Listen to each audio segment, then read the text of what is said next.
Okay, don't know if you all noticed this, but I am quite big, and with my weight, I am looking for all the power I can get. However, those of you who are a little bit lighter, I will try and give you an insight of how you can get rid of a bit of power at the same time. So bear in mind, when I set my boat up, I am looking to get the maximum power out of my mass and the maximum out of my sail. Before I start though, I just want to cover a couple of other points. So, a lot of you are not used to having a tack tie. Tack tie is great because it allows the sail to come out. I don't know whether you noticed, but in the old sails with the slug, you had a slug in here, and as you let the boom off the centre line, you'll get a crease coming out of the luff of your sail here. Beauty of the tack tie is it allows the sail to sit at its natural angle all the way round, and you'll find even as you let it out, it doesn't give you a nasty crease going up there. How do you set your tack tie length? Because you'll all lose your tack tie at some point or other. You'll all drop it in the water or put it on the side and find it's gone for the next time, or somebody borrowed it because they've lost theirs. So what should you be looking to do? Steve, when he makes a sail, designs a sail to sit with a natural curve. And really, you don't want to be pulling it like so. You don't want to be pulling it tight. If you pull it tight, you'll see you induce a crease straight into here. That's not quick. It's not pretty. Doesn't look nice. It's not quick. So when you set a sail tie, it shouldn't be dead slack, so it's falling backwards, but it should allow the sail to sit at its natural angle here. So I want that tack tie all the time, just to allow the sail to be at its nice curve. And you can see pretty much, okay, that splice probably hasn't bedded in hard yet, but pretty much that's sitting at its natural curve there. Clew tie. I see a lot of boats out there on clew tie, and we're going to talk about rake in a minute, because rake's important on the boat. But on the clew tie, always, try and get it as close as possible here. I see people with big long ones up here. Well, all you're doing is making your life harder when you tack the boat, especially when you start to rake the boat. So we'll have a look at your own sail ties, clew ties at the back here, and make sure there's not a great big dirty gap here, because you're losing inches underneath your boom. And if you're my height, you really do not want to lose inches underneath your boom. So it's just one to look at. You probably all forget it from the day you get your boat, but just check that hasn't stretched, or you haven't put a new one on that's a little bit longer, because it's going to make your life more comfortable when sailing. Before I start about rake, I want to talk about where's your boom, because I do see, especially on little ponds and that sort of things, people pinning booms in here. And although you might feel like you're pointing high, pinning your boom in here might give you the pointing. It'll be slow.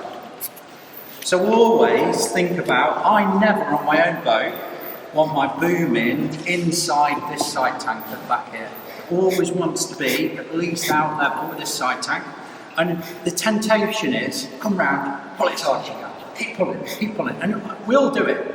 I do it. Just look back, look at where you boom, and if it's in here, you might get away with it, ever so occasionally, when you're wanting just to stuff up a bit. But it's not quick.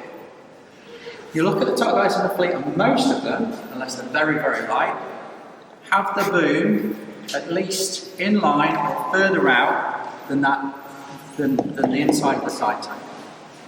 Let's talk about outhaul, because outhaul's a really powerful tool on this. Sorry, could we just go back to that bit, because you said unless they're very light. And if they are very light, I'm 10 stone. Okay. Then what should you? So sometimes I like that because they're trying to pinch up all the time. Do pinch it a little bit tighter and that sort of things. The heavier you are, the less likely you are to get away with that, because the boat will stall out very, very quickly when you do that. I'm not saying that's the right thing to do, but I do notice sometimes light guys do push it in quite hard. So outhaul, how do I see outhaul? Well, you'll see mine's quite slack at the minute. I am always upwind, looking for at least an outstretched hand space. What are my exceptions to that? In very, very light winds, with a hand stretch out space, I believe the sail is too full. There's too much drag coming off this curvature in the sail. So in very light winds, when I'm sat on the side or sat slightly in of that, I will halve that. I will come down to about there. And the reason being is I'm trying to get rid of the drag in the sail. I'm trying to let the wind exit the sail much, much easier. So don't be tempted to have a great big dirty out all out like that, because it will become drag in the lines. As soon as I am fully sat on the side and starting to hike, I want maximum power. Well, what do I see as maximum power on my outhaul? I see it as, and I'm a big guy, so my hand space is quite outstretched, it's quite big. I literally do, in the middle of the sail, an outstretched hand. The only other time I ever flatten it is when I pull lots of kicker, lots of Cunningham, and it's starting to get windier and I'm having to dump the main massively in the gusts. I then believe it's also drag. So at that stage, then to start with, I start to ease it in, probably to about half of that. And then if it gets windier and windier and windier, I'm literally starting to take it tighter and tighter. I've got a lot of elastic on here, so that purchase is hard work. But I'm almost flattening the bottom of my sail completely if it's absolutely hammering it. So then let's talk about rake, upwind. On my deck, I have 4 settings. So I've got a setting at 6110. What is that setting? That setting is a mast rake. So if you pull a tape measure to the very top of your mast and then take it to the top of your transom here, that is the measurement from the top of the mast to the top of here. 6110 is a setting that I mark on my boat.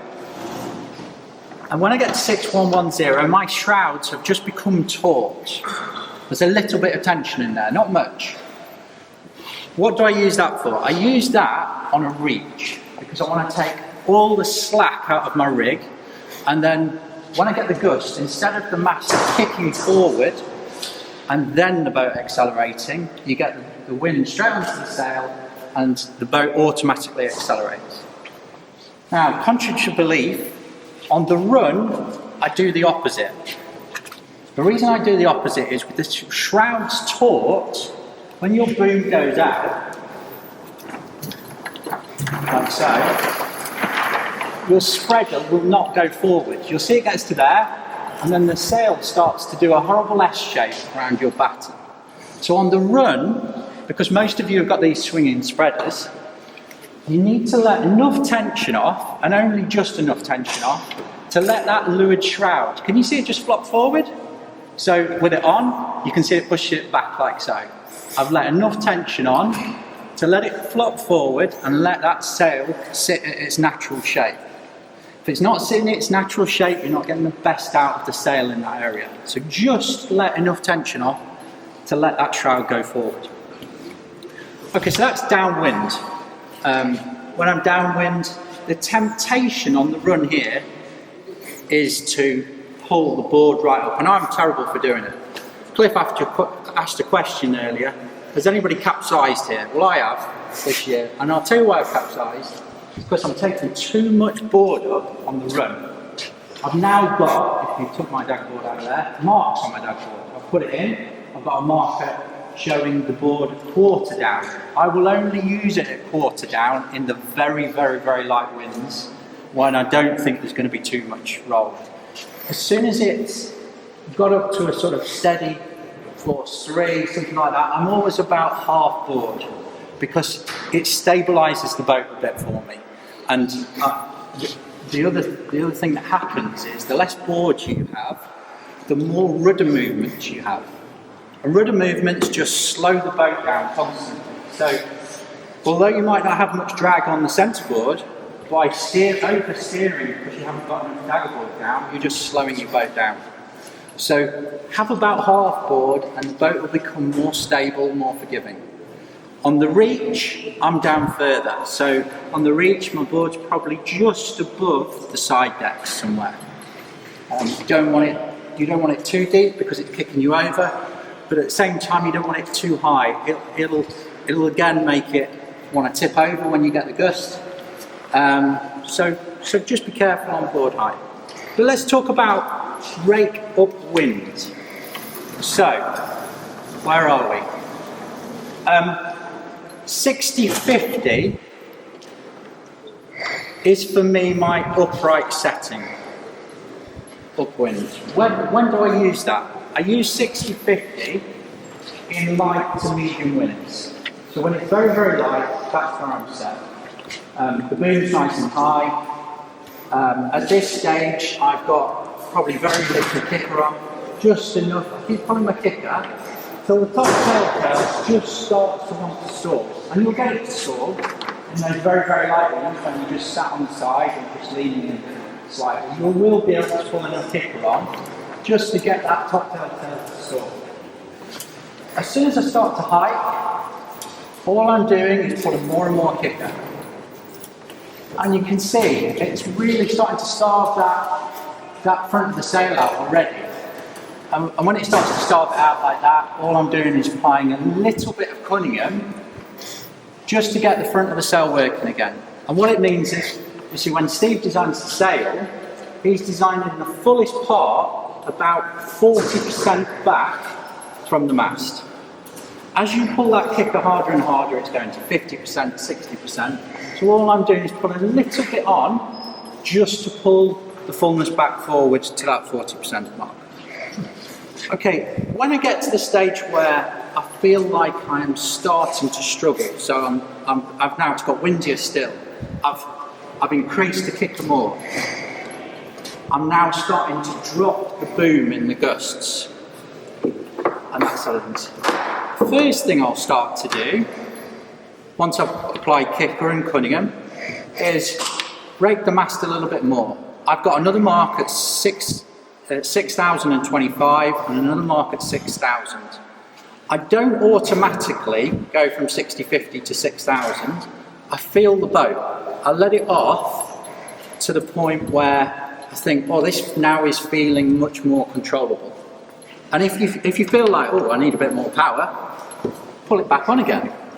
The wind is oscillating, it's going up and down all the time. So it's not just one setting, I'm at 60-25 or 6,000, I'm just playing with it, with the beat and the gusts and the lulls.